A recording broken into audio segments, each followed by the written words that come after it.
Aujourd'hui, la thématique que je vais vous présenter, c'est tout ce qui touche à la dimension patrimoniale. Et comme je vous expliquerai dans un instant, j'ai quand même une position assez particulière là-dedans. Donc je ne suis pas quelqu'un qui est un heritage practitioner, je suis un historien de l'architecture et de l'urbanisme, donc j'ai des idées assez précises sur le sujet. Et donc c'est ça que je veux partager avec vous ce soir. Donc comme vous le voyez, j'ai un programme assez chargé et je voudrais commencer par une sorte d'aperçu du débat autour du patrimoine pour après l'expliciter à travers une série de cas d'études qui sont à la fois liés à ma propre expérience dont j'ai parlé de Lubumbashi, mais je compte quand même aussi parler d'autres cas d'études en Afrique qui à chaque fois, nous posent des questions assez particulières. Et donc, de nouveau, il y aura pas mal de littérature qui sera présentée sur les slides. Et donc, si aujourd'hui on pense autour du débat du patrimoine en architecture, on pourrait dire que depuis une dizaine d'années, il y a tout un nouveau débat qui s'est lancé. Il y a un magasin très important, revue qui s'appelle Future Interior, qui est lancé à Columbia University. Il y a un livre récemment publié, Experimental Preservation, où il y a un complètement nouveau regard sur qu'est-ce que c'est une pratique patrimoniale, où on a quand même l'idée que le patrimoine, c'est plutôt une sorte de pratique expérimentale qu'il nous faut. Et donc, c'est pas un hasard si des gens comme Rampolas aussi se sont intéressés à la question patrimoniale, ce qui n'était pas du tout le cas il y a 10-15 ans. Et dans le Sage Handbook of Architecture Theory, il y a aussi tout un chapitre qui est dédié à cette question de l'héritage du patrimoine. Et on a un développement qui est assez fascinant, où des gens dans un milieu international se parlent, mais où cette dimension de l'architecture coloniale n'est pas très présente pour l'instant. Donc on a en fait un deuxième débat qui se développe en parallèle. Et moi je suis bien sûr intéressé au lien entre les deux. Et donc on pourrait dire que ce dont j'ai parlé la semaine dernière, donc l'intérêt croissant parmi les historiens d'architecture pour cette architecture coloniale qui s'est développée depuis 2-3 décennies, cet intérêt s'est développé en parallèle de nouveau avec un débat sur le patrimoine. Et donc aussi bien l'International Council of Monuments and Sites, donc ICOMOS, mais aussi l'UNESCO ou l'Institut du patrimoine à Paris en France, se sont penchés sur cette question du patrimoine colonial. Qu'est-ce qu'on doit faire? Comme j'ai dit, moi je prends une dimension un peu particulière parce que je me considère quand même plutôt qu'un historien que quelqu'un de la pratique du patrimoine. Et donc ça veut dire que ce soir, je ne vais pas parler beaucoup de cet grand enjeu, le patrimoine et le développement urbain. Ce n'est pas tellement l'enjeu de ma présentation aujourd'hui. Moi, je m'intéresse beaucoup plus à la question assez difficile et plein de difficultés sur la relation entre mémoire et histoire. Et comment une sorte de nouvelle historiographie sur l'architecture coloniale peut aussi peut-être influencer ce débat sur le patrimoine. Et pour l'entamer, je prends ceci. Ce sont 2 publications issues de l'Institut national du patrimoine à Paris, 2 tables rondes, architecture coloniale et patrimoine, 2 tables rondes présidées par Bernard Toulier et Marc Pabois, à l'époque de tous les deux les conservateurs généraux de direction du patrimoine du ministère de la Culture et de la Communication. Et donc le premier volume de 2005, c'était table ronde en 2005, c'est l'expérience française, où on a rassemblé des chercheurs et des acteurs sur le patrimoine colonial français. Le deuxième table ronde auquel j'ai participé, c'était celui sur les expériences européennes. Et ce qui était assez fascinant dans ces tables rondes, c'était toute la question autour du patrimoine partagé. Donc la notion de shared heritage, comment est-ce qu'on peut le penser? C'est devenu assez rapidement assez clair que c'est une notion assez problématique qui a posé pas mal de conflits au sein des tables rondes même. Et je vous présenterai un peu plus tard dans la présentation aussi la position de Catherine Koprivić, une historienne de l'histoire africaine très importante qui a fait une sorte de petit scandale lors de deuxième table ronde. Donc elle a secoué un peu les gens de l'Institut national du patrimoine. À Paris, c'est un peu un milieu conservateur, donc elle a secoué l'arbre, comme on dit. Donc elle a fait une sorte de discours à la fin qui était quand même pas mal. Ok, mais je commence avec une citation de Bernard Toulier, donc quelqu'un avec qui j'ai travaillé aussi pour documenter le patrimoine de la ville de Kinshasa. Et donc la question qui se posait lors du premier table ronde, c'était celle-ci. Aujourd'hui, le patrimoine appartient d'abord à ceux qui l'habitent et qui le choisissent, ce qui doit être transmis, et non pas à ceux qui l'ont construit. Mais comment s'approprier une culture exogène? Donc c'est une question extrêmement challenging, si on puisse dire, parce que le patrimoine, c'est toujours une manière de se fabriquer ses pairs. Et donc la question se pose, comment est-ce que la culture coloniale, qui est quand même une culture exogène, comment est-ce qu'on peut se réapproprier cette culture pour en faire quelque chose de soi-même? Je vous présente une page de l'article de Zeynep Çelik qui pour moi est très pertinente et très importante, où dans un des passages de ce long texte qui s'appelle Cultural Intersections, Revisioning Architecture and Discipline in the 20th Century, elle pose cette problématique à travers le résultat d'une compétition d'architecture autour d'un centre culturel en Inde. Et elle s'étonnait au fait, donc c'est un concours qui s'est passé fin des années 80. Donc, et elle nous montre deux candidatures pour cette compétition. Une par un bureau local très sensitif, très site-spécifique si vous voulez, avec une grande sensibilité pour la culture locale.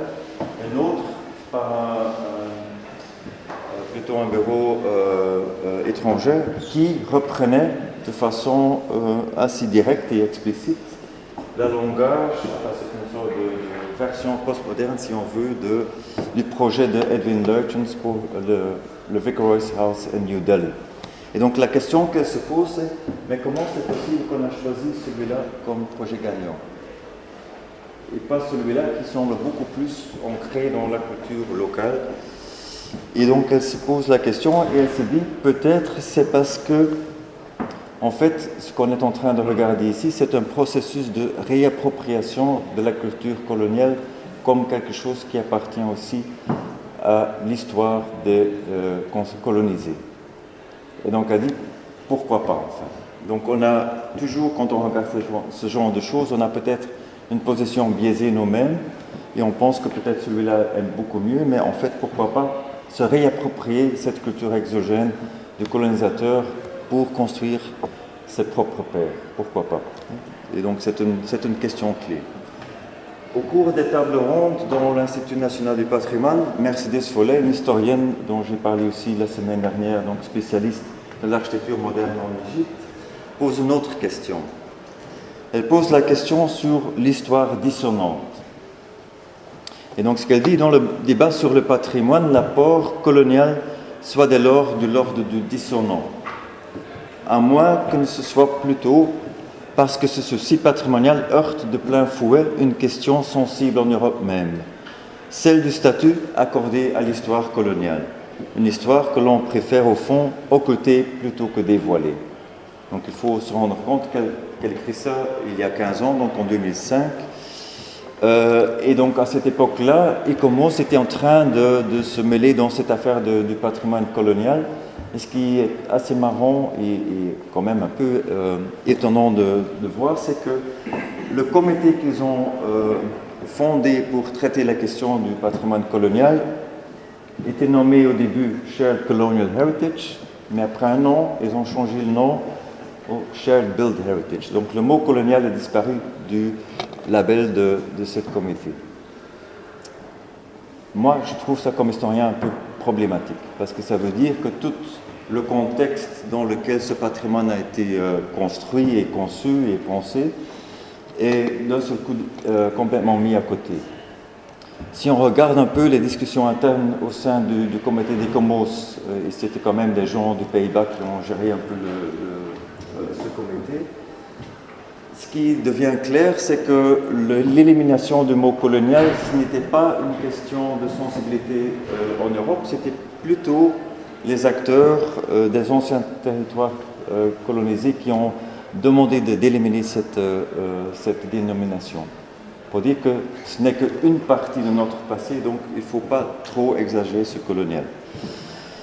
Bon, si on regarde cette question du contexte belge, alors là, histoire dissonante, bien sûr, on est en plein dedans. Donc, comme vous le savez très bien, si on voyage à l'étranger, on dit qu'on est belge et on travaille sur l'Afrique centrale. La première question qu'on reçoit, c'est « Et comment va Léopold II » Donc, enfin, j'exagère un peu, mais c'est clair que il y a quand même toute une lecture du passé colonial du Congo à travers deux pages noires de cette histoire, la page du caoutchouc rouge et celui du meurtre sur le Patrice Lumumba. Et donc il y a une sorte de framing qui est extrêmement fort et perdurant, je dirais. Et je suis très content qu'on a Jean-Luc Félut dans la salle parce que moi j'ai eu le privilège de travailler avec lui sur une expo dans le musée de Tervuren en 2005, donc l'exposition La mémoire du Congo, le temps colonial, où, enfin sous la direction de Jean-Luc Félut, on a essayé de raconter une autre histoire sur le passé colonial du Congo.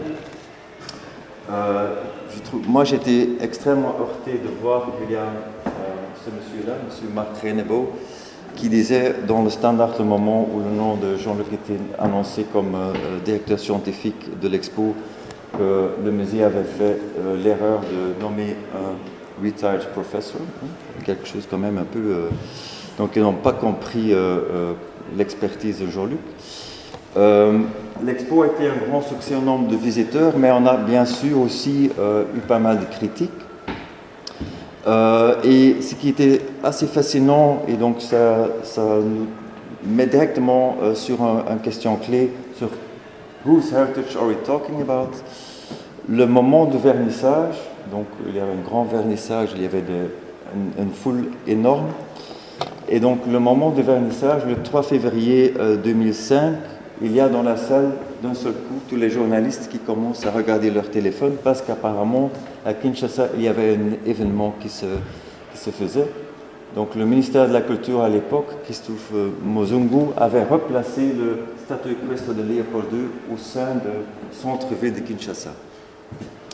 Ça n'a pas duré très longtemps, ça n'a même pas duré 24 heures, donc le statut équestre a été démantelé de nouveau, et si vous regardez bien, en fait il se trouve sur le socle où était à l'époque coloniale plutôt le statut de roi Albert Ier, et donc pas le statut équestre de Léopold II, parce que celui-là se trouvait dans un autre endroit de la ville, où à l'époque on avait déjà conçu le mausolée pour Mzee Laurent Désiré Kabila. Donc l'endroit était déjà occupé par un autre monument. Mais ce qui est très fascinant dans toute cette histoire-là, c'est que le lendemain, donc le 4 février 2005, qu'est-ce qui se passe? Tous les journaux avaient mis ça sur la première page de couverture. Donc oui, le musée avait ouvert cette grande exposition très attendue sur l'histoire du Congo, mais en fait c'était l'acte de se réapproprier cette histoire qui était présentée sur toutes les pages des grands médias belges et même internationaux. Donc ça veut dire quelque chose sur comment on peut se... Donc moi je trouvais c'est une initiative extrêmement fascinante et malin du ministère de Culture. Mais donc le statut équestre a été replacé dans un endroit sur le mont Galima, qui est l'enclave présidentielle où se trouve l'Institut des musées nationaux du Congo. Un lieu qui n'est pas très accessible pour le grand public, et je le dirais de façon euphémiste. Néanmoins, en 2010, lors des anniversaires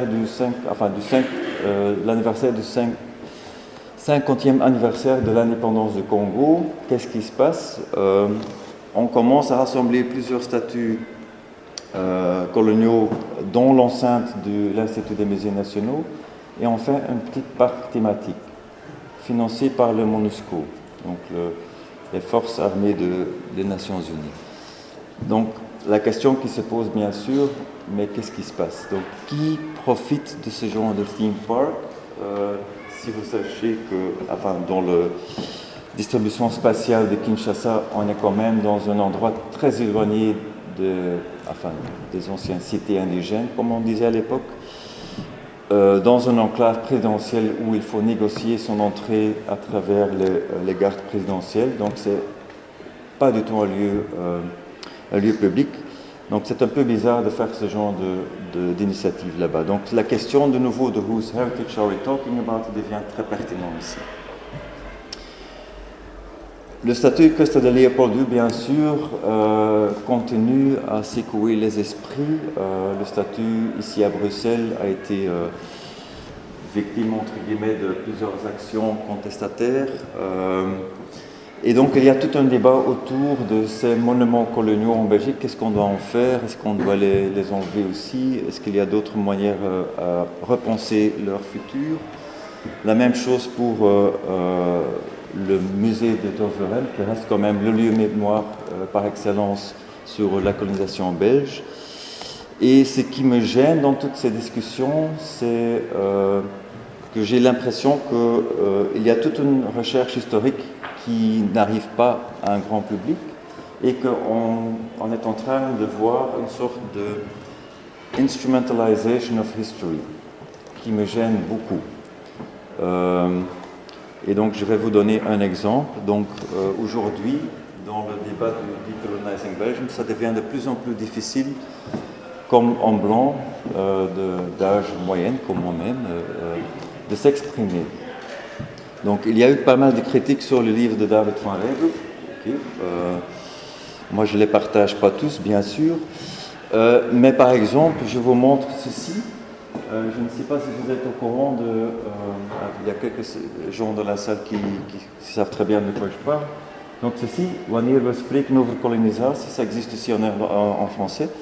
Quand on parle de la colonisation, c'est un livre qui a été conçu par deux artistes du Pays-Bas, qui eux-mêmes, c'est une petite remarque mesquine de ma part, mais qui ne parlent pas le français.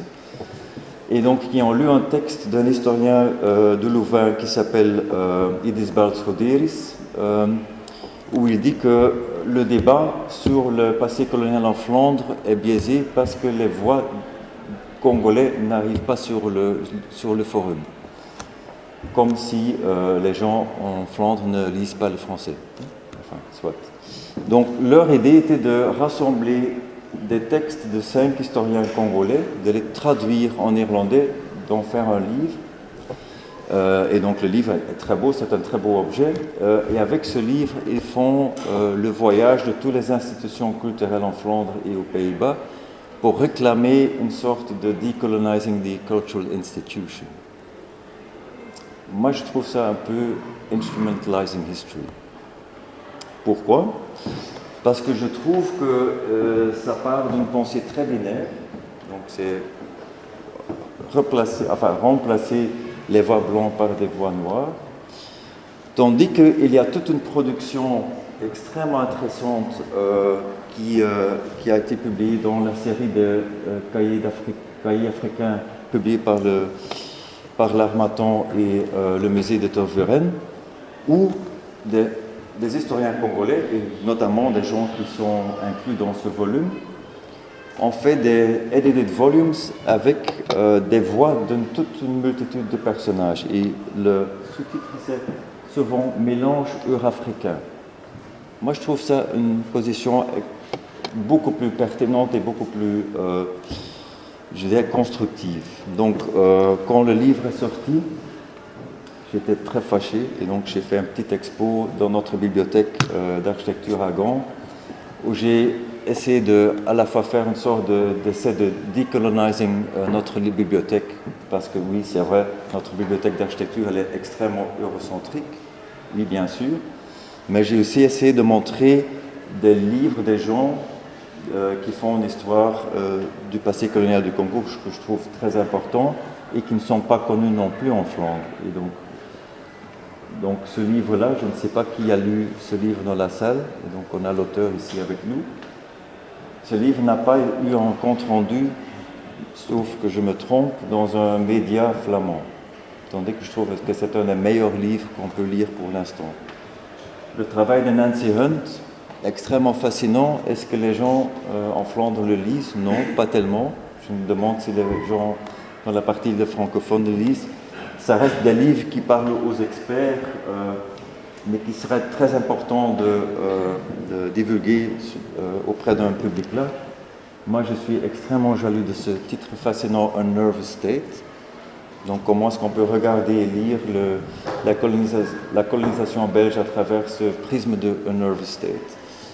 Tropical Cowboys de Didier Gondola. Donc, il y a toute une production, il y en a d'autres, mais je vous montre juste quelques exemples qui sont très pertinentes. Si on veut vraiment stimuler les débats, je trouve que ça vaut la peine de mettre ces livres dans la vitrine. Donc, c'est ça que j'ai fait dans un petit expo qui n'a pas eu pas mal, on n'a pas fait de médiatisation non plus, mais soit. Et donc, c'est ça qui me gêne.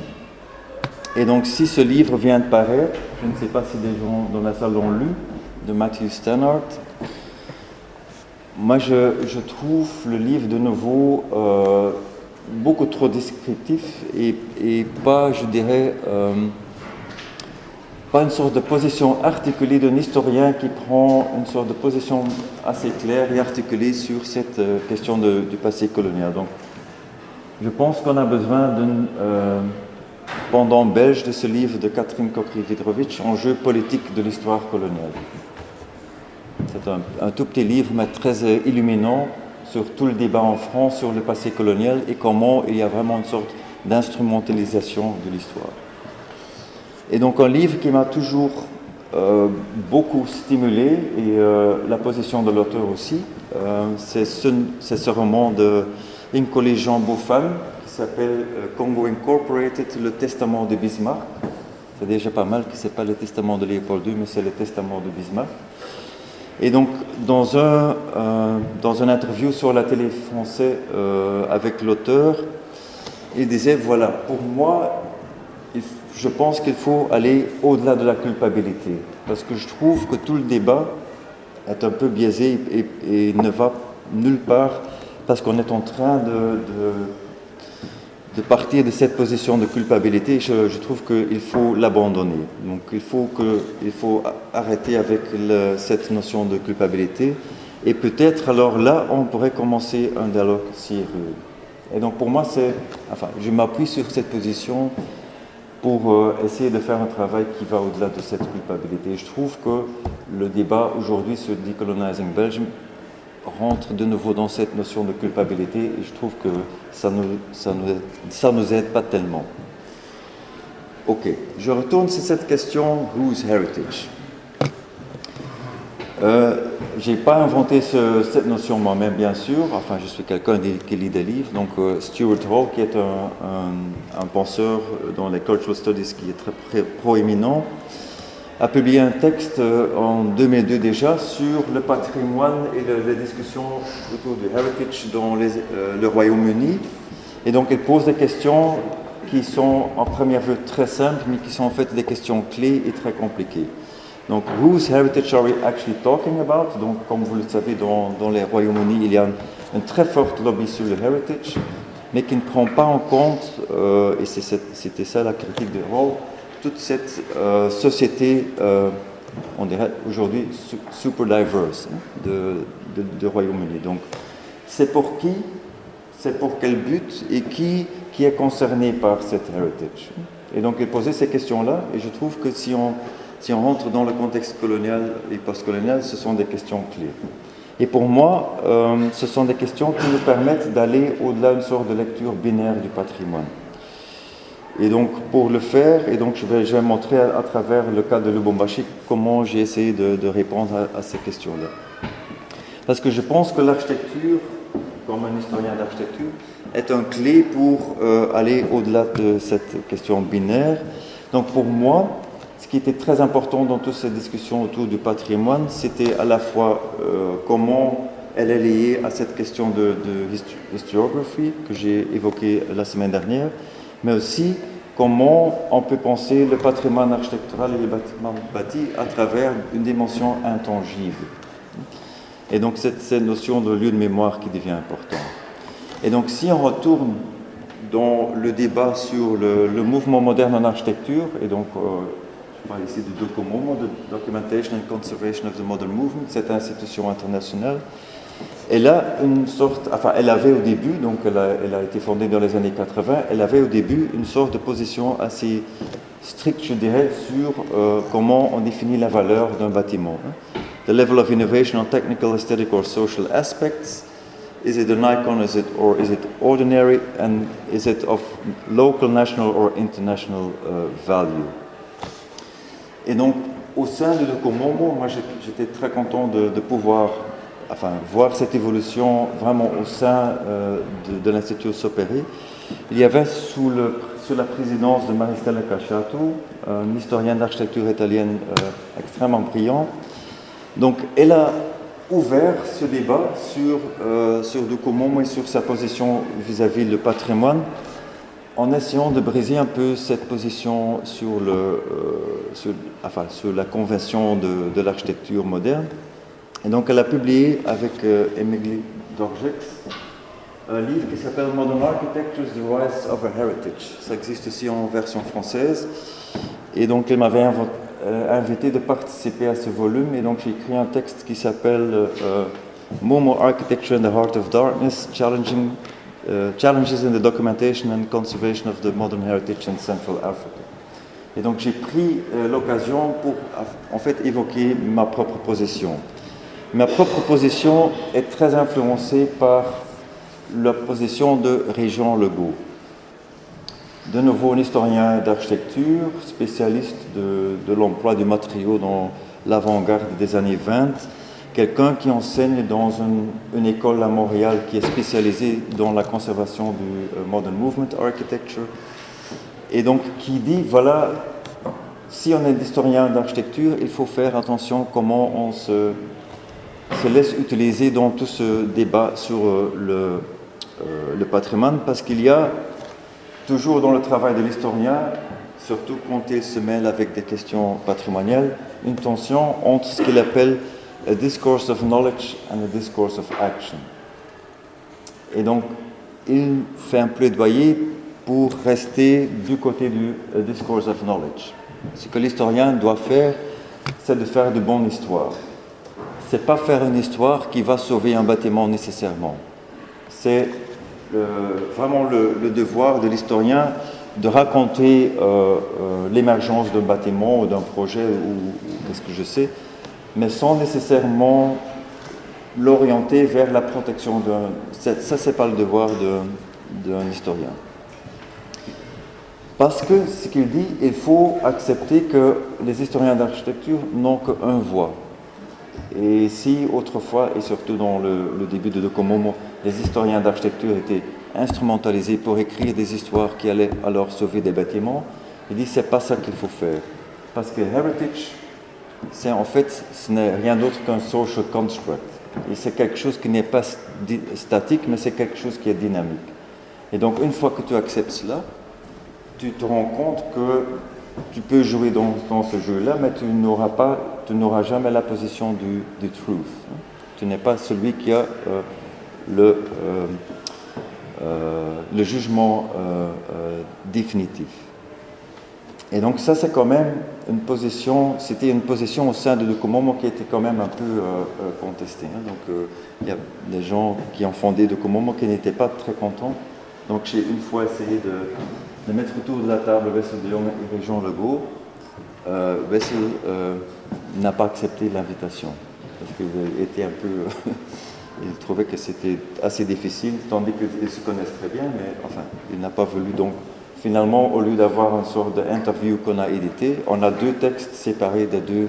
Donc, on a deux positions qui parfois se touchent, mais pas tellement. Régent Lebeau, c'est quelqu'un qui, bien sûr, suit les débats sur le patrimoine, même aussi en dehors de l'architecture. Et donc, il était très conscient que dans le Getty Research Center for Conservation, il y avait déjà cette idée que the artifacts are not static embodiments of culture, but are rather a medium through which identity, power and society are produced and reproduced. Et donc, il faut penser le patrimoine architectural aussi à travers ce prisme du social life of buildings. Et si on fait ça pour le Global South, on arrive à ce genre de prise de position.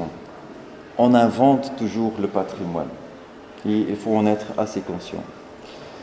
Donc ce que j'ai fait pour Ape Journal, j'ai rédigé un numéro thématique autour de la question où on a invité des historiens d'architecture de s'articuler sur cette question-là. Donc quelle est la position d'un historien d'architecture dans le domaine du patrimoine, et où on a essayé de rassembler des gens qui, en fait, écrivaient des histoires très difficiles pour les gens qui aimaient le patrimoine moderne.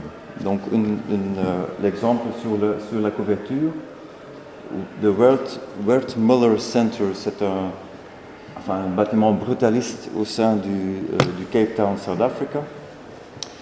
On risque d'être démoli, et donc il y a des architectes, en fait, des bons amis à moi qui essayent de sauver le bâtiment depuis des années.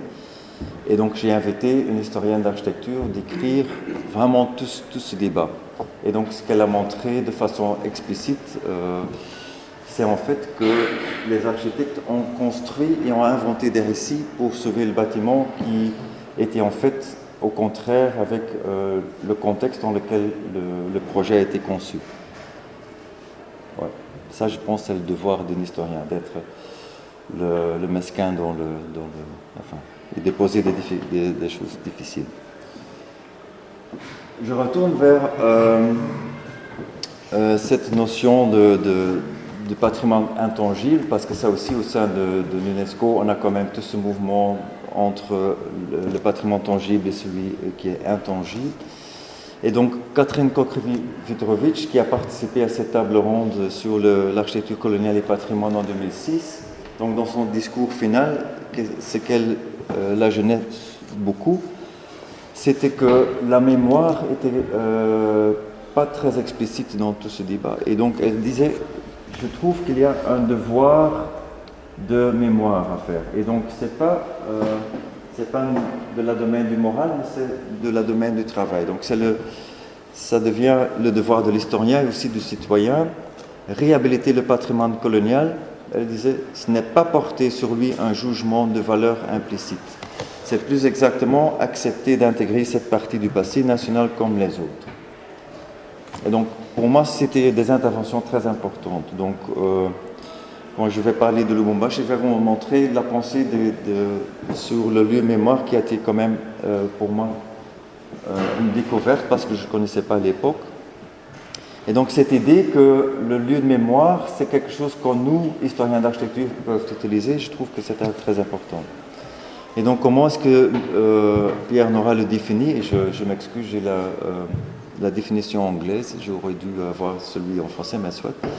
Any significant entity, whether material or non-material in nature, which by dint of human will or the work of time has become a symbolic element of the memorial heritage of any community. Et donc, pourquoi c'est important pour nous? Parce qu'on pourrait dire, oui, si on utilise le concept de lieu de mémoire dans un milieu des africanistes, on vous regarde avec un regard, lieu de mémoire, franchement.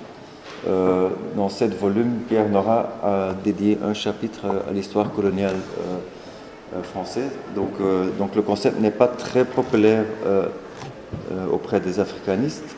Je trouve que le concept est très pertinent pour les historiens d'architecture. Pourquoi? Parce qu'en fait, la mémoire, comme on le sait depuis assez longtemps, il y a une sorte de lien très direct avec l'espace. Et donc Hélène Lipstadt, qui a écrit un compte-rendu sur le livre de Pierre Nora, le dit assez explicite. The groups employ spatial reference points to help them remember, and by remembering, the group marks the space that it inhabits. Ça, c'est un clé d'entrée pour des historiens d'architecture. Un autre, c'est la façon dont Zeynep Çelik a utilisé le concept dans un texte sur l'Alger, où elle dit, voilà, les lieux de mémoire ont la capacité de changer de signification au cours du temps. Et donc, dans son texte, elle donne des exemples très spécifiques sur la ville d'Alger.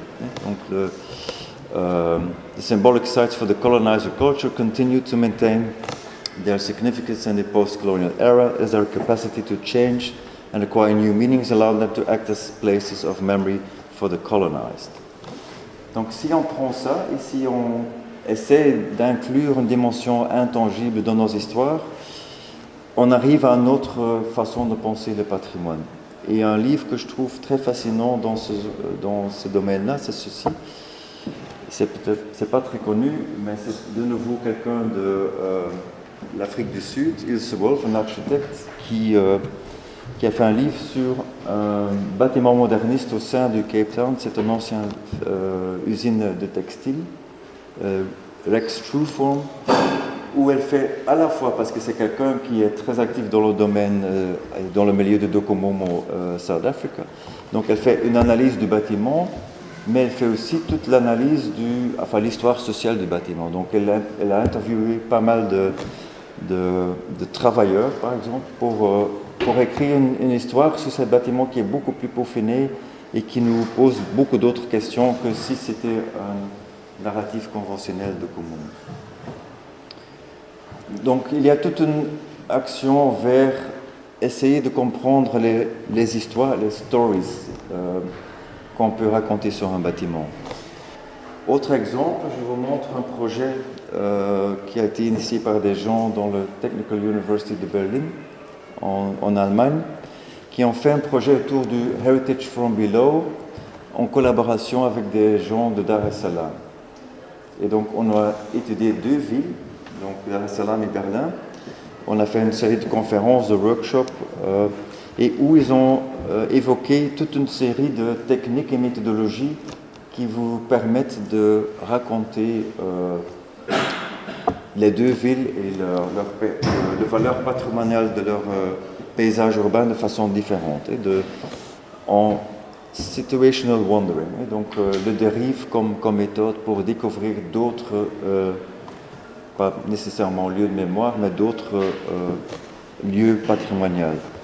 Cognitive mapping, urban oral histories, parler avec des gens, essayer de comprendre la ville à travers le prisme des personnages et des habitants qui utilisent ces villes.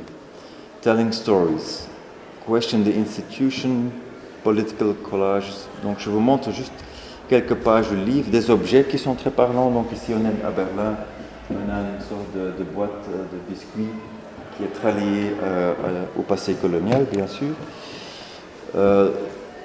Donc ça sont des éléments qui pour moi, ouvrent la question sur le patrimoine et surtout comment on peut s'y positionner comme historien.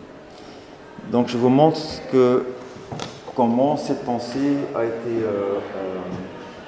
ma pensée a été influencée par mes expériences à Lubumbashi. Donc Lubumbashi, c'est la première ville au Congo où j'ai voyagé en 2000 pour la première fois. Et donc en 2005, Hubert Mailleux, qui était à l'époque le directeur du Centre culturel français, a monté ce qu'il appelait à l'époque les premières journées patrimoniales en Afrique francophone. Donc il avait une certaine ambition, bien sûr. Donc il a demandé Sami Balochi, aujourd'hui photographe africain de grand renom, de faire toute une série de photos de paysages architecturaux de la ville. En 2008, ils ont publié un petit guide. Yves, qui est ici aussi présent dans la salle, a fait un projet parallèle, aussi une documentation de ce patrimoine en 2007. Et donc ces actions étaient très importantes parce qu'à l'époque, il y avait quand même une sorte de pression immobilière sur le centre-ville de Lubumbashi qui était assez fort et qui a induit quand même un danger très direct sur le patrimoine architectural de cette ville. Ma position était différente, donc j'ai beaucoup de respect pour ce projet de documenter, d'essayer de créer une sorte de awareness auprès des local stakeholders. Moi, j'étais intéressé par une autre question. Comment est-ce qu'on peut problématiser cette notion de shared built heritage et aller au-delà d'une sorte de lecture binaire? Et donc, pour moi, c'est à cause de cette découverte de ceci. La première fois que je suis allé à Lubumbashi, il faut que je remercie Jean-Luc Philippe parce que c'est lui qui m'a dit que je devais aller le moment où on était en train de monter cette expo-là, au Kumbusho. Donc sur la vie, sur la mémoire urbaine. Donc pour moi, c'était vraiment une découverte comment on pouvait penser cette ville à travers la mémoire de ses habitants. Et donc il y a tout un travail qui a été fait par des professeurs de l'université de Lubumbashi, ensemble avec Bokumel Jasubiki, Pierre Petit. Et donc il y a pas mal de publications sur cette question-là. Et donc je m'intéressais, moi, à comment est-ce qu'on peut y inscrire l'architecture comme une dimension. Parce que ça n'apparaissait pas tellement dans leur approche. Et donc pour moi, c'était comment est-ce que je peux faire un lien entre ce genre de memory work et les bâtiments qui me fascinent. Et surtout, est-ce qu'il y a moyen de repenser cette notion de lieu de mémoire en relation avec une ville qui a quand même vécu une histoire, une population très cosmopolite. Donc dans un article que j'ai écrit en 2008, j'ai pris 2 cas d'études qui pour moi me semblaient assez pertinents. Le premier c'est le théâtre de Lubumbashi, le deuxième c'est le cimetière juif. Donc le théâtre de Lubumbashi, oui, enfin c'était assez rigolo. Donc je suis arrivé à Lubumbashi pour la première fois en 2000. Je me souviens très bien de la date, c'était le 18 août 2000. J'étais très naïf à l'époque, avec beaucoup d'attentes. J'arrive à Lubumbashi, le jour même, je dirais, que Laurent Désiré Kabila a installé le Parlement national dans le théâtre de Lubumbashi. Donc ça devenait directement un no-go zone, on ne pouvait pas y entrer, c'était impossible. Donc ça m'a pris 5 ans pour pouvoir entrer une fois de ma vie dans ce bâtiment-là. Tandis que l'expo que vous avez vue était juste à côté, dans le musée. Donc c'est aussi le surréalisme qu'un lieu est complètement militarisé et l'autre pas du tout. Mais donc, j'y vais parce que, je m'intéresse quand même à Claude Strebel, l'architecte. J'avais fait pas mal de recherches dans les revues d'architecture de l'époque. Le fait qu'il y avait quand même une architecture assez fascinante. Donc ça sont des photos que j'ai prises en 2005, pas en 2000. Donc une architecture qui me fascinait, un personnage que je trouve fascinant, que j'ai pu rencontrer plusieurs fois. Un théâtre qui fait partie de tout un complexe avec une école de musique, un musée, une station radio, sur un site assez remarquable et dans lequel on avait prévu aussi de construire, mais on n'a jamais fini le projet, une académie de beaux-arts. Bon. Si on fait l'histoire de ce bâtiment, on est en train de regarder un centre culturel qui était conçu comme un don à la ville des 2 grandes entreprises coloniales. Donc le BCK, donc le chemin de fer, et l'Union minière de Haute-Katanga. Donc si on regarde les photos de l'inauguration, on voit les gens qui sont en train de manger. Et le Théâtre national de Belgique fait la première performance dans la salle. Ouais, okay, fascinant. Donc, qu'est-ce qu'on est en train de regarder? Si on regarde le speech du commissaire du district, ça devient un peu clair. Coloniser, c'est projeter dans l'espace la civilisation. Donc, on est en train de regarder un instrument dans une politique coloniale où la culture devient un outil pour propager un certain discours. Et ça, c'est important de savoir parce que ça complète aussi l'implantation urbaine. Donc si on regarde l'implantation urbaine, pas seulement le bâtiment, on voit qu'il termine le vista d'une grande avenue. Ici, c'est le site du foire de Lubumbashi, donc le foire commercial. Aujourd'hui, c'est le square George Forest. Donc là aussi, il y a toute une histoire à raconter. Mais si on regarde un peu, si on fait un zoom out, ce qu'on voit, c'est que ça se trouve ici. La plus grande partie de la population africaine habite ici. Donc c'est clair qu'on est en train on projette la civilisation occidentale dans une ville africaine, mais pour un public blanc. Pourquoi c'est important? Parce que il faut quand même faire attention pas seulement au bâtiment, mais aussi à la décoration intérieure. Dans la décoration intérieure, je saute et puis je retourne, on a une sorte de couche sur le bâtiment et sur l'architecture qui parle d'une fascination pour la culture locale africaine. Et donc Claude Srebel, donc l'architecte principal du projet du théâtre, était le directeur scientifique, pas scientifique, artistique de Jeune Afrique, une revue qui était publiée localement, dans lequel il y a une sorte d'ambition de donner une sorte de plateforme aux jeunes artistes congolais, de s'exprimer. Et donc, c'est lié à un personnage assez intéressant, un ancien officier français qui a fondé un atelier artistique à Lubumbashi, donc Pierre-Romain Desfossés. Et donc, c'est ce milieu-là qui permet que des artistes congolais commencent à présenter des œuvres au sein du théâtre. Donc, dans l'eau d'entrée, vous avez des peintures, vous avez dans la salle principale des trucs en cuivre, dans les cages d'escalier, on a des murailles. Donc, le moment où moi j'ai visité le bâtiment, il y avait une couche de peinture blanche, donc on ne voyait plus rien de cette décoration. Décoration qui, à l'époque, était quand même assez remarquée aussi au niveau international. Donc, il y avait des gens qui étaient passés en voyage et qui étaient très pris par cette décoration africaine. Tandis que si on regarde un peu comment les historiens congolais aujourd'hui regardent cette école de Lubumbashi, ils disent quand même que c'est quand même une production d'art officielle. Ce n'est pas une sorte de production culturelle qui vient d'en bas. Donc c'est quelque chose qui est très dirigé d'en haut par une sorte de couche de la population blanche très spécifique. Et donc ça c'est important. Donc si on pose la question comment est-ce qu'on doit penser la valeur patrimoniale de ce théâtre, il faut faire attention de ne pas interpréter de façon un peu trop simpliste cette décoration-là.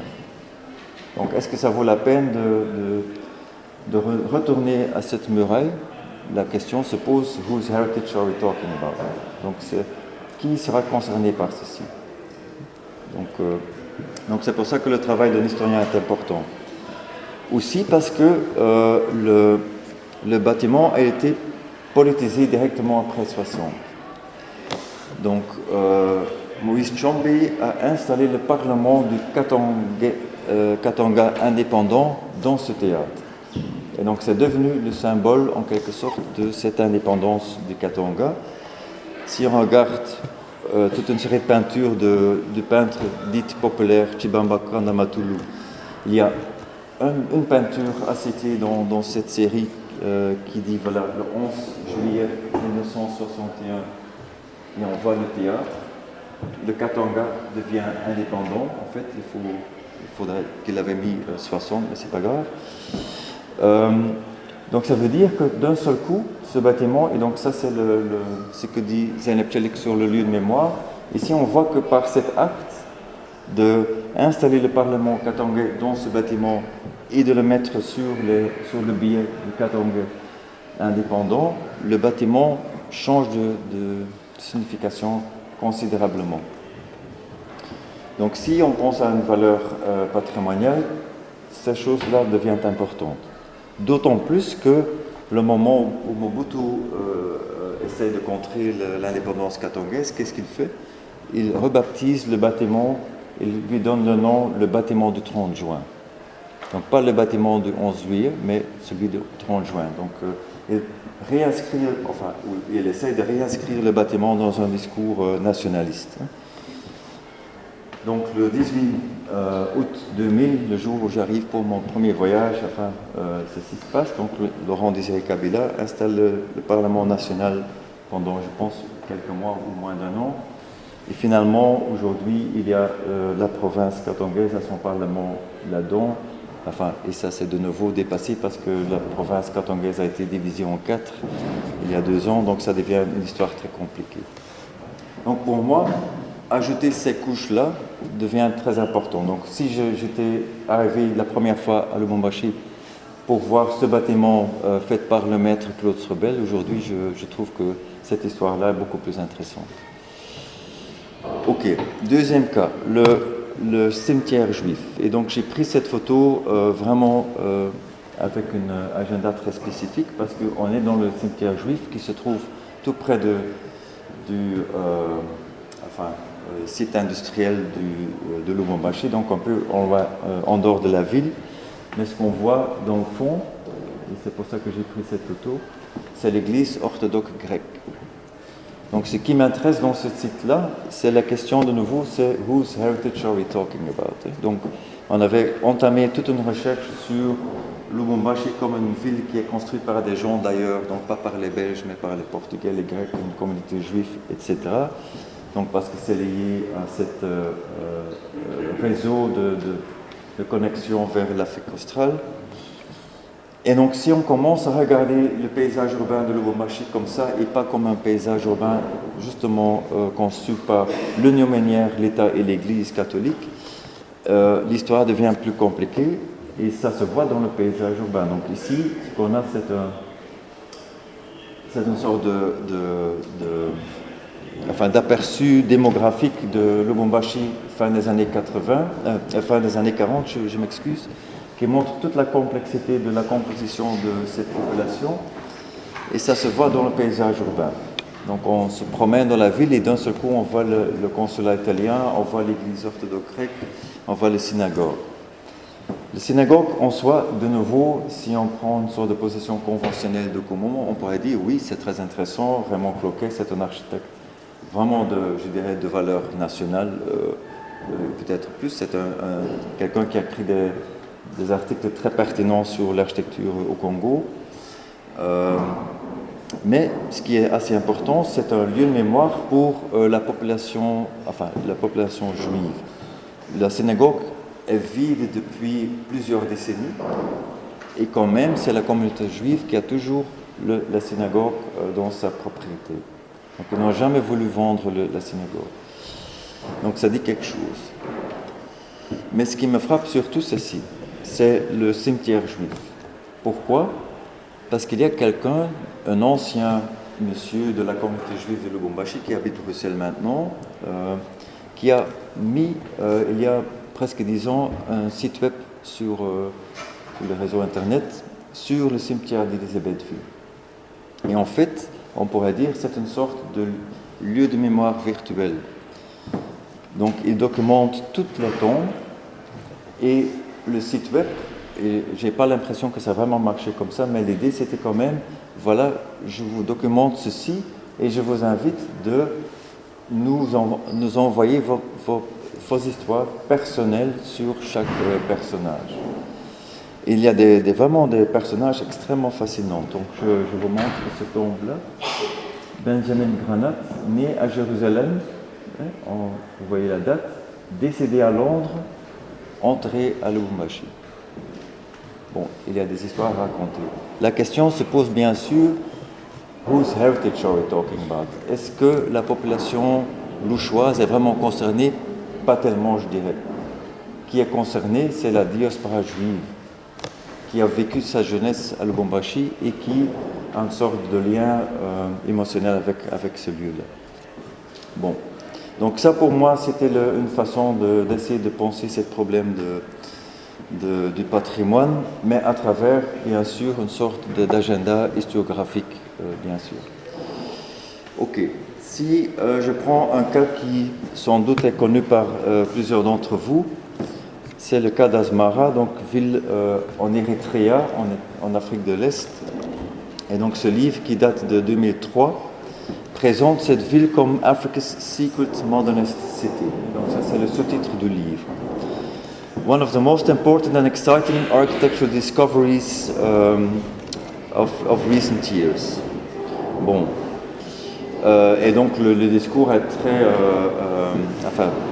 celebratory, si je pourrais dire, the world's prime building ground for architectural experimentation, the highest concentration of modernist architecture anywhere of the world, Donc on est en train d'essayer de mettre Asmara sur la liste de patrimoine du monde de l'UNESCO. Et donc le livre vous montre en fait une architecture épatante dans cette ville africaine, une architecture qui semble un peu hors du commun, quoi. Le Fiat est là, donc c'est vraiment Alfa Romeo est présent. Donc on a une architecture italienne de très grande qualité et dans une densité qu'on trouve presque plus en Italie. Et ça, c'est un peu la rhétorique. Aujourd'hui, ce que le livre ne fait pas, c'est une sorte d'une sorte d'étude historique peaufinée. Donc, il y a d'autres livres qui font ça. Et maintenant, on a d'autres livres qui sont, disons, plus, je dirais, captivantes parce qu'ils présentent des perspectives différentes. Je voudrais montrer, je ne vais pas évoquer celui-là, mais je voudrais évoquer un documentaire qui a été fait sur Asmara assez tôt. Et c'est vraiment un documentaire qui a été fait directement en réponse à ce livre Asmara, Africa's Secret Modernist City. Donc c'est une film director italienne, Caterina Borelli, qui a travaillé ensemble avec Mia Fuller, qui est une historienne qui a travaillé beaucoup sur l'architecture coloniale italienne. Et ce qui est très fascinant dans ce documentaire, c'est qu'on suit et on fait connaissance de cette ville d'Asmara, non à travers les grands architectes et les grands bâtiments, landmark buildings. En fait, c'est un principe très simple. On suit des gens qui habitent la ville. Et surtout ces deux messieurs-là qui sont, comme les deux dans le Muppet Show, ils sont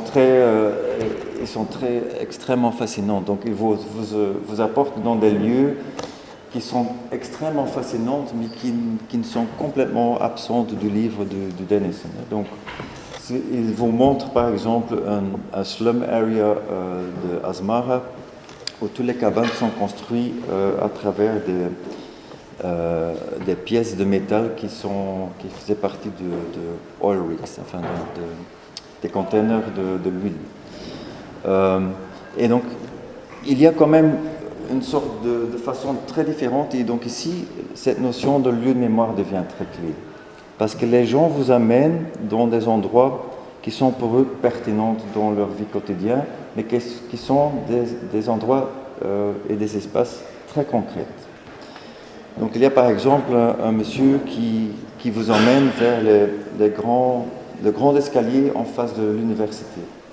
Il raconte l'histoire que quand il était jeune, comme étudiant, ils étaient toujours là avec ses copains en train de parler sur la politique, sachant très bien que, et donc on est dans les années 60, 70, 80, qu'ils étaient vus et surveillés à travers le camp militaire qui était juste de l'autre côté de la colline.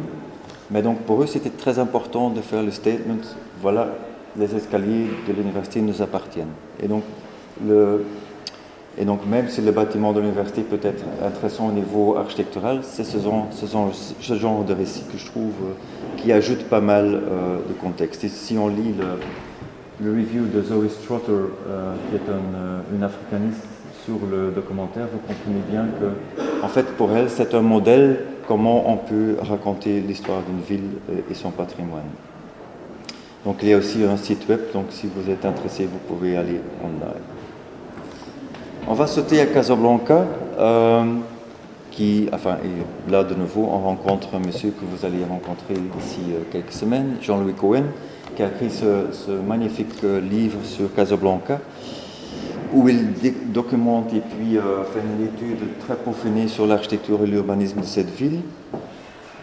Et donc je ne vais pas m'attarder, mais cette étude, qui s'est faite quand même en collaboration avec des acteurs locaux, a engendré quand même une sorte d'intérêt pour ce patrimoine local. Et donc Casa Mémoire a été fondée, j'oublie la date, mais c'est pas trop important. Et donc Abdelharim Kassou, qui était un des premiers pères fondateurs de Casablanca, un architecte, a développé une sorte d'action sur le patrimoine architectural local qui est assez fascinante. Donc leur agenda, c'est vraiment une sorte d'initiative bottom-up. Donc ils ont profité de cette présence de Jean-Luc Cohen et Monique Lep, et donc ils ont découvert toute cette architecture, mais ils se sont appropriés cette architecture pour faire leur propre récit. Et donc ils étaient très conscients d'une sorte de pression immobilière sur Casablanca et donc le danger que certains de ces bâtiments allaient disparaître, qu'il fallait bien les documenter et si possible les sauver. Mais ils disent aussi ce patrimoine propriété de tous les Marocains. Donc c'est aussi une sorte de vraiment de prise de conscience locale en disant voilà, on a eu ces historiens d'architecture français qui nous ont montré ça, mais en fait il s'agit d'un patrimoine qui est notre responsabilité. Donc, qu'est-ce qu'on peut faire? Donc, ils ont plusieurs actions, sensibilisation, valorisation, recherche et diffusion. Ils sont très présents dans les médias, où ils étaient à l'époque. Ils ont fondé un database bien documenté. Mais ce qui m'intéresse, c'est des actions assez concrètes qu'ils font. Donc, ils font des cartes, des guides guidés, des visites guidées, où ils essayent de toucher un public différents. Donc, par exemple, ici, Journée des patrimoines, et voilà, ils font des petits carnets pour les jeunes. Donc, ils essayent de convaincre aussi un public très jeune de s'intéresser à ce patrimoine. Ils utilisent le format d'une carte patrimoniale pour raconter d'autres histoires. Donc, ici, il y a une carte sur un quartier très spécifique de Casablanca, où il y a toute une histoire politique qui est très liée. Donc, ce qu'ils font, c'est qu'ils utilisent ce format. Et donc on raconte par exemple, on reconnaît les nids d'abeilles, donc un projet très connu dans l'histoire de l'architecture moderne des années 50, mais ils ont aussi documenté d'autres lieux, centre de détention, cimetière des martyrs de Juin. Donc ils utilisent des formats très classiques et ils les changent pour faire une action. Ils sont des cultural activists, donc ils ont un goût de graphisme qui me plaît beaucoup. Et donc ils font des actions dans ce lieu magnifique qui est les abattoirs de Casablanca. Donc ils sont très présents dans le public realm, si vous voulez. Et donc ce lieu-là a été le décor pour un projet qui est de nouveau initié par des chercheurs de l'Occident, ceci, And the Deserts of Modernity, qui a donné lieu à ce livre Colonial Modern, donc c'est Thomas Vermaat et Marion van Osten, donc qui ont fait un livre, mais aussi une exposition qu'ils ont montré d'abord à Berlin, mais c'est le moment où cette exposition a voyagé à Casablanca dans les abattoirs, que d'un seul coup, les initiateurs se sont rendus compte du potentiel.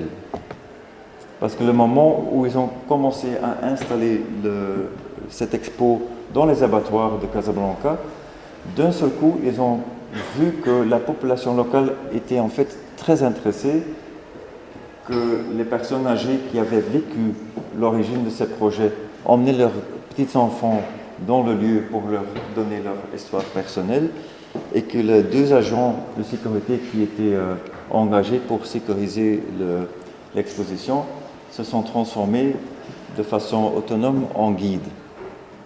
Et donc, ce qui est très intéressant ici, c'est que ce projet a été complètement réapproprié par la population locale. Et ça, je trouve, cette question de whose heritage are we talking about, cette culture de partage est extrêmement importante, je pense. Donc si on fait des travaux, nous, je pense que c'est crucial qu'on donne même des projets infinis ou dans un stade préliminaire, qu'on partage nos connaissances et nos sources avec ceux qui sont concernés. Bon. Ok. Il est quelle heure? J'ai le temps.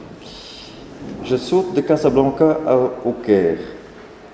Parce que si on pense au Caire et on pense au patrimoine, on pense bien sûr à la culture pharaonique ou islamique en premier lieu. C'est la grande ère du tourisme. Thomas Cook, maintenant dans des papiers difficiles, ont été quand même extrêmement importants pour mettre l'Égypte sur la carte mondiale du tourisme. Un phénomène assez particulier se développe les dernières décennies, c'est un intérêt pour ce qu'on peut appeler la Belle Époque. Donc l'architecture de deuxième moitié 19e, deuxième moitié 20e. Et donc Héliopolis, bien sûr, est un cas spécifique. Je l'ai évoqué déjà la semaine dernière. Donc on parle de cette Garden City à la périphérie du Caire, fait par Baron Pin ou avec des collaborateurs ou des initiateurs aussi locaux. Mais ce qui était fascinant, c'est que quand moi j'ai vécu au Caire dans les années, enfin début des années 91. Et donc moi j'ai vu le palais de Baron Pin dans un état épouvantable, donc c'était complètement vide, il fallait se forcer l'entrée là-dedans. Aujourd'hui ça a été rénové, mais ça a été rénové pas par n'importe qui. En fait, et donc on parle ici d'il y a quelque chose de presque de 10 ans, c'est Suzanne Moubarak qui était très impliquée dans l'affaire. Et donc ce qu'on constate, c'est qu'il y a toute une couche de la société Kairos qui a vécu ce lieu, qui est maintenant assez puissant, et donc cette redécouverte de le patrimoine Belle Époque au Caire est très lié à cette partie de la société. Et donc il y a quelques textes qui montrent ça très clair. Donc des auteurs comme Mercedes Follet ou Galila El-Kadi ou Eric Denis ont écrit la façon comment cette patrimoine Belle Époque est une sorte de réinvention qui est très liée à des dynamiques locales d'aujourd'hui. Et donc pour expliquer ce qui se passe, en fait, je vais sauter à ceci.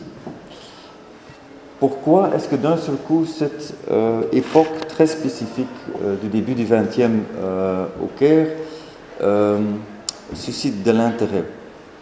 Parce qu'en fait, Galila El-Kadi et Eric Denis disent parce qu'on est en train de vivre une époque néolibérale.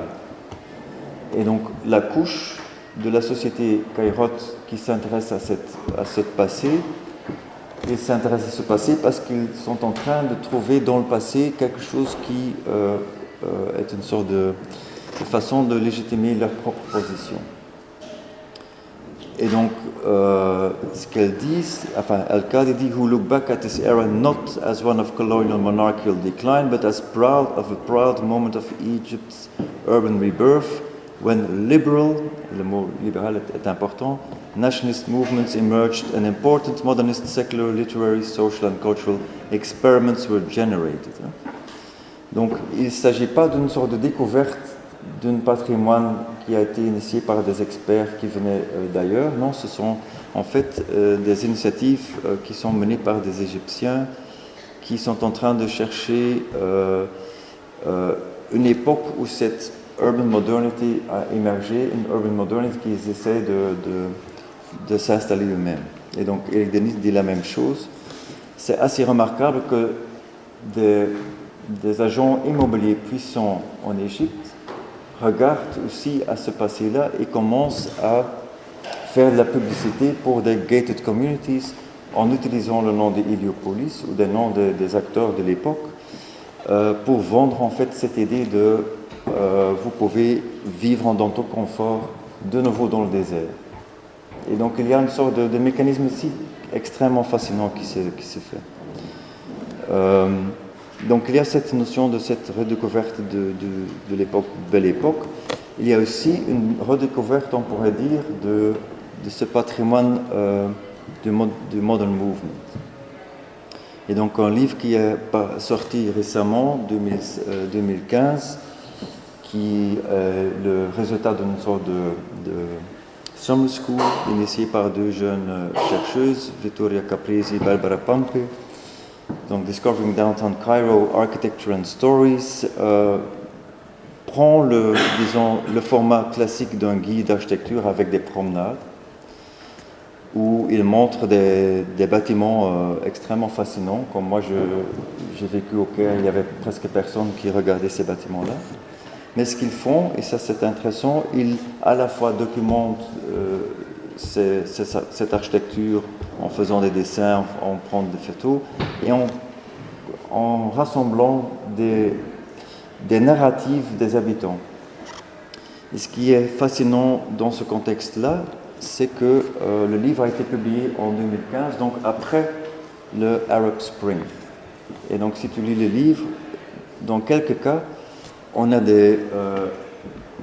vraiment des choses assez fascinantes. Donc ici, on est en train de regarder un bâtiment d'habitation collectif sur Tahrir Square, donc vraiment le centre de cet Arab Spring. Et donc dans un des petits, donc il y a une photo ici de l'entrée de l'immeuble, enfin une entrée un peu art déco si vous voulez, mais ce qu'il raconte c'est quelque chose d'autre. Donc c'est un témoignage et je vais le lire. The time of the revolution was the most eventful time the building has witnessed, and us too.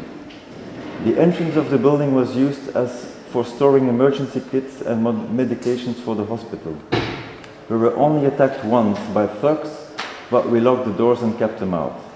The apartment on the 9th floor was a meeting point for media and celebrities, and the entrance of the building was also used during the revolution as a place for girls to escape sexual harassment. C'est pas nécessairement le genre de récit qu'on attend dans un guide d'architecture, mais je pense que c'est assez important d'avoir ce couche d'informations. Et surtout que c'est très lié à l'architecture. Donc il y a une petite entrée qui est une sorte de safe haven dans le bâtiment. Donc je trouve ce genre de choses assez pertinentes. Mais bien sûr, il montre aussi que pas tout le monde est très intéressé. Donc il y a ici quelqu'un qui habite dans le bâtiment et dit « Why are you interested in this building? What is so interesting about downtime? I'll tell you something. It is a crazy place full of crazy people. And I hate these demonstrations. » Oui, bien sûr, elle est sur Tahrir Square. « I got a lung infection from the tear gas, although we closed the windows. » Donc il y a toute une série de récits qui sont impliqués. Bon, qu'est-ce que je vais faire? Je vais sauter d'abord à Brazzaville, si vous me permettez, si on a encore du temps, et si vous n'êtes pas complètement épuisé, je retourne à Djobour. Mais il faudrait quand même partager avec vous quelque chose que je trouve assez fascinant sur le patrimoine. Oui, ok. Parce qu'on a vu le bâtiment récemment à Bruxelles, à Canal. Donc je ne sais pas si vous avez visité Canal l'année passée, où il y avait la maison tropicale de Prouvé qui était en display. Donc on va parler de ça un peu. Donc on parle de ce projet novateur de Jean Prouvé et Henri Prouvé, une maison pour les tropiques conçue dans les années 40. On pourrait dire une sorte d'essai d'utiliser l'aluminium dont la source principale de bauxite se trouve aussi en Afrique de l'Est. Et donc il y a une sorte d'économie coloniale qui joue, mais donc aussi une solution que Prouvé avait pensée pour contrer la crise de logement dans les territoires outre-mer français. Bon, quand je vais vous parler sur cette idée de Building Sustainable, la dernière conférence, je vais retourner à ce projet-là pour l'expliquer de façon comment c'est une sorte d'essai de Building Climate Responsive, mais ce qui m'intéresse aujourd'hui, c'est le côté patrimonial. Donc en fait, Prouvé, la redécouverte de Prouvé en Afrique, c'est dû de nouveau à Bernard Toulier. Donc, Bernard Toulier, dans les années 94-95, il part pour Brazzaville pour faire une mission pour le ministère de la Culture et de la Communication sur le patrimoine architectural de la ville de Brazzaville. Et donc il publie un petit bouquin qui s'appelle Brazzaville la verte, dans la série Images du patrimoine. Et donc, une des découvertes de cette mission, c'est qu'il y a encore les deux prototypes de la maison tropicale de Prouvé qui sont arrivés à Brazzaville début des années 50, sont encore sur place. Et donc, Bernard est très content et donc il écrit sur l'importance de ce bâtiment et cette solution de Prouvé. Donc, on est là au milieu des années 90. C'est le moment où l'œuvre de Prouvé prend de plus en plus d'importance dans le milieu architectural. Donc, les gens de plus en plus s'intéressent à l'œuvre de Prouvé. Donc, on on a vu la publication des œuvres complètes de Prouvé en 4 volumes, une très belle édition extrêmement chère. Mais on est aussi en plein dans une époque qui s'appelle, enfin que certains gens ont nommé le Prouvé mania. Donc en fait, on est dans une époque où non seulement les bâtiments de Prouvé, mais surtout ces meubles sont devenus extrêmement en vogue et donc qui sont vendus à des prix exorbitants. Donc, je vous montre quelques exemples. Donc, si vous voulez acheter un Prouvé, il faut avoir un portefeuille assez plein, je dirais. Ce qui est quand même assez remarquable, parce que Prouvé, c'est quelqu'un qui a toujours été quelqu'un qui a soutenu le logement social, donc il voulait développer des solutions à grande échelle pour qu'il y ait un confort pour l'homme moyen. Et donc les ateliers Jean Prouvé étaient vraiment ça. Mais donc le problème, c'est que le Prouvé à Paris ou en France avait déjà été acheté par des galeristes spécialisés dans vintage furniture des années 50. Et donc d'un seul coup, le livre de Bernard Toulier, qu'il avait voulu, montre qu'il y a du Prouvé en Afrique. Et pas seulement du Prouvé des projets architecturaux, mais aussi une immense quantité de meubles. Il y a à Brazzaville un bâtiment qui s'appelle Air France, le bâtiment Air France. C'est une sorte d'unité d'habitation où tous les meubles ont été faits par Jean Prouvé et Charlotte Perriand. Vous imaginez le treasure trove que les galeristes français ont découvert. Et donc ce monsieur-là, Éric Tuchalem, qui a une galerie à Paris très connue, Gallery Downtown, spécialisée en vintage furniture des années 50. Et il a découvert Prouvé en Afrique grâce au livre de Bernard Toulier. Et donc, il y voyage. Et The Guardian l'a nommé de Indiana Jones of Furniture Collecting. Donc, ce qu'il fait, il va sur place, il commence à négocier. Et donc, il sauve les bâtiments et les meubles de Heart of Darkness. Donc, quand vous lisez le bouquin qu'il a publié, parce que ça aussi, les livres sur ce genre de trucs sont souvent publiés non par des chercheurs, mais par les galeristes eux-mêmes. Donc, ils font des livres extrêmement beaux, mais qui sont moyens de renforcer la valeur de ce genre de trucs. Donc, ce qu'il fait, il fait un très beau bouquin, je dirais, très bien documenté sur Prouvé en Afrique. Et dans la partie où il raconte ses voyages, c'est comme on est dans un récit d'un explorateur. Donc, we couldn't believe our eyes when the car stopped right in front of the houses of Prouvé. Despite the bullet impacts, the eyesores added over the years, the rundown aspect and the rest, both houses were virtually intact. On est ici à Brazzaville. The rest 6 months of endless talks, joys, disappointments, dirty tricks, meetings with some amazing people and some vile ones. And lastly, our heads filled with fabulous memories and the tropical houses, all spruced up, displaced in Paris. Donc ils ont emmené des conteneurs, ils ont démantelé les 2 maisons, ils ont fait le voyage de nouveau à Paris. La même chose à Niamey. Our first glimpse of the overpanel and the roof over the wall was a very emotional moment. Donc ils ont vraiment dû chercher pour le trouver parce que c'était pas très facile. C'était dans un enceinte clos. A vast deserted plot intact and looking like a sleeping beauty waiting for us to awaken. Vous voyez un peu le discours. Hein? Et donc ce qui est très perturbant, c'est que la média a complètement suivi ce récit. Donc ici, The Guardian's Bullet Holes Extra. Donc c'est vraiment le récit de Éric Tuchalem a découvert un patrimoine incroyable Prouvé et il l'a sauvé du Heart of Darkness. Et donc voilà, Prouvé va dans un World Tour, donc on démonte les maisons, on les restaure et puis les maisons commencent à voyager. Donc voici ce qui se passe. Donc il y a et surtout celui qui a été acheté par un millionnaire américain, Robert Rubin, a fait le voyage et est devenu une sorte d'objet didactique. Mais donc, et puis, vous voyez les prix, donc les choses ont été vendues à des prix exorbitants.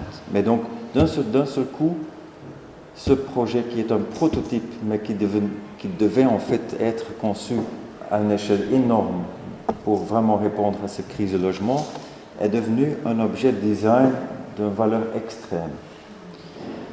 Et donc, Robert Rubin, qui est quand même un type assez intelligent, qui a acheté un de ces prototypes, a été assez intelligent de donner son exemplaire au Centre Pompidou. Et donc, c'est cet exemplaire qui a été montré, exposé l'année dernière à Canal. Et c'est quand même un peu, je dirais, perturbant ce qu'il a fait, parce qu'en fait, il a commencé à faire un PhD sur Prouvé à Columbia University, donc il a acheté son objet de PhD, pourquoi pas.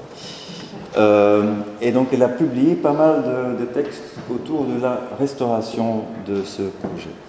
Et ce qui est assez marrant pour voir, c'est que son discours, c'est le suivant. Donc il dit, voilà, on a l'occasion ici d'avoir un projet complet de Prouvé.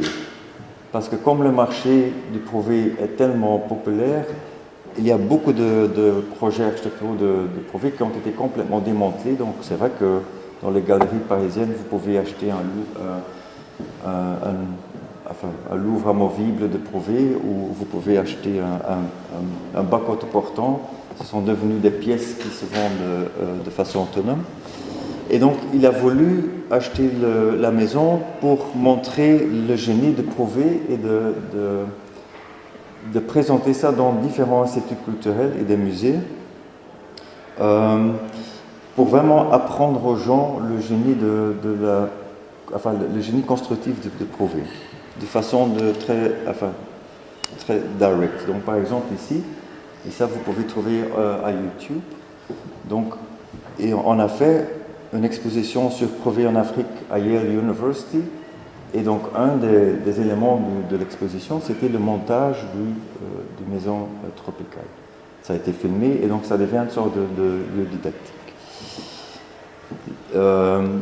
Et donc, pourquoi ça lui intéresse? C'est pour réintroduire into the profession of architecture a social consciousness that has been largely absent in recent decades. Ça, c'est vraiment l'agenda de Rubin. Bon, ça pose quand même une question sur le patrimoine, je dirais. Et donc, ce n'est pas des chercheurs nécessairement qui ont fait les critiques les plus pertinentes, c'est plutôt des artistes. Donc, je vous montre deux projets artistiques qui sont des réponses à ce que Tuchalem a fait. Angela Ferreira, c'est un artiste d'origine sud-africaine qui travaille à Lisbonne. Elle a fait pour le pavillon de Lisbonne, à la Biennale de Venise en 2007, je pense, un projet autour de cette maison tropicale. Et qu'est-ce qu'elle a fait? Elle a d'abord fait un mock-up, mais en bois. Et donc elle a pris le conteneur de Tuchalem. Donc elle a vraiment montré comment la maison tropicale peut être voyagée dans un conteneur comme ça, mais elle a demandé à un artisan, un menuisier, de faire un mock-up en bois. Donc de faire de quelque chose qui était en métal et pensé pour être produit à échelle industrielle. Donc elle a joué sur cette question de cette unicité de ce projet. Et puis, elle a voyagé sur place et elle a documenté les sites où se trouvaient ces maisons pour voir the afterlife of the site. Et donc, elle a fait des dessins et des photos qui montrent ici Brazzaville à gauche, Niamey à droite. Et donc, ce qui est très intéressant, que ces sites ont eu un social afterlife et se sont développés de façon autonome après. Donc, le soubassement du truc de Brazzaville est devenu un petit bar. Donc, le site ne s'arrête pas, mais continue à vivre. Et puis, elle n'est pas allée seule, elle avait quelqu'un avec elle qui s'appelle Mantia Diawara, qui est un film director très connu, et donc qui a fait un documentaire en suivant Angela Ferreira sur ce site, où d'un seul coup, les gens, et puis c'est assez marrant, donc ils ont le livre de Touchalem avec eux, et donc d'un seul coup, les gens sur place se rendent compte de ce qui s'est passé. Donc bien sûr, Touchalem a négocié un prix, mais bien sûr sans dire la vraie valeur de ces choses-là. Et donc il y a tout un discours qui se développe pendant le documentaire, comment c'est possible que, enfin, si je dis de façon un peu blunt, comment c'est fait rouler. Et donc Angela Ferreira, elle joue sur des registres différents. Donc les dessins qu'elle fait donnent une sorte de poésie à cet espace vide, mais avec, enfin, en complément avec le film, ça devient un narratif quand même extrêmement perturbant. Et ça, c'est quelque chose que Robert Rubin n'a jamais voulu, je dirais, accepter. Enfin, pas accepter, mais je pense que le fait qu'elle a donné ça au Centre Pompidou, c'est lié à ce genre de critique artistique. Récemment, je parle de automne 2009, Guillaume Lachenal, c'est un historien qui a travaillé beaucoup sur la médecine coloniale dans les territoires français, a écrit un tout petit article, mais c'est pas mal, je trouve. Il faut libérer les objets prouvés. Et donc, il utilise le discours qu'on a aujourd'hui sur la restitution des objets africains dans les musées. Il dit qu'est-ce qui arrive si on fait le même exercice sur le prouvé. Donc, il joue un peu l'agent provocateur, mais je trouve que c'est très, très bien fait. Tristan Gilloux, c'est un architecte qui, lui, a écrit, je trouve, un des meilleurs textes sur la maison tropicale, parce qu'il montre comment la maison tropicale est en fait le produit d'une logique économique coloniale. Aussi, de nouveau, quelque chose que Rubin ne prend pas en compte, parce que Rubin, et ça c'est quand même son argument clé, donc pour Rubin, la maison tropicale, ce qui est essentiel, c'est de montrer la génie constructive du prouvé. Mais ça veut dire que la restauration qu'il fait de ce prototype, je pense qu'il a celui de Brazzaville, il fait la restauration dans l'état avant que le prototype arrive en Afrique. Donc toutes les traces africaines, sauf the bullet holes, ont été restaurées. Donc la vie coloniale d'une maison est complètement écartée de son discours. Tandis que c'est quand même un peu, enfin de point de vue d'un historien, c'est quand même un peu bizarre de faire ce genre d'exercice. Je vous montre un deuxième projet artistique qui est extrêmement fascinant, qui est assez rigolo aussi, je dirais. C'est un collectif artistique danois qui s'appelle Superflex. Ce sont des jeunes qui travaillent sur la question du copyright.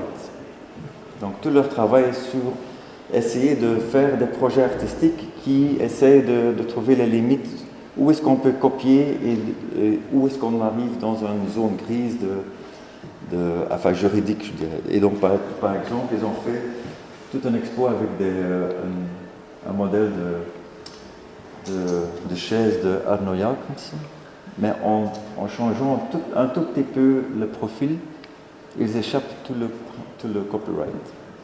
Donc ils jouent toujours sur cette question-là. C'est assez fascinant ce qu'ils font. Qu'est-ce qu'ils ont fait avec Prouvé? Ils étaient invités par le musée de Saint-Étienne de faire quelque chose avec la collection et tombent sur ce cafeteria chair.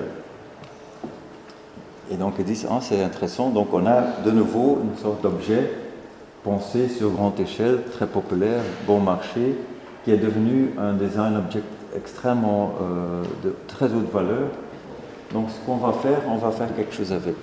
Donc ils ont fait le dessin de ce chaise en le démantelant et donc en faisant des plans. Ils ont envoyé les plans à Brazzaville, parce que c'était une chaise qui était conçue pour Brazzaville. Ils ont demandé à un menuisier de Brazzaville de construire du prouvé. Donc moi je trouve ça très rigolo et très intelligent comme critique sur un objet nomade de mobilier. Et donc je pense que c'est ce genre de projet artistique qui nous qui nous invite à repenser cette notion patrimoniale et de poser des questions difficiles et surtout de ne pas éliminer ce mot colonial si on parle de ce patrimoine. Je pense que je vais m'arrêter ici parce qu'il fait 8 heures. Donc, ok.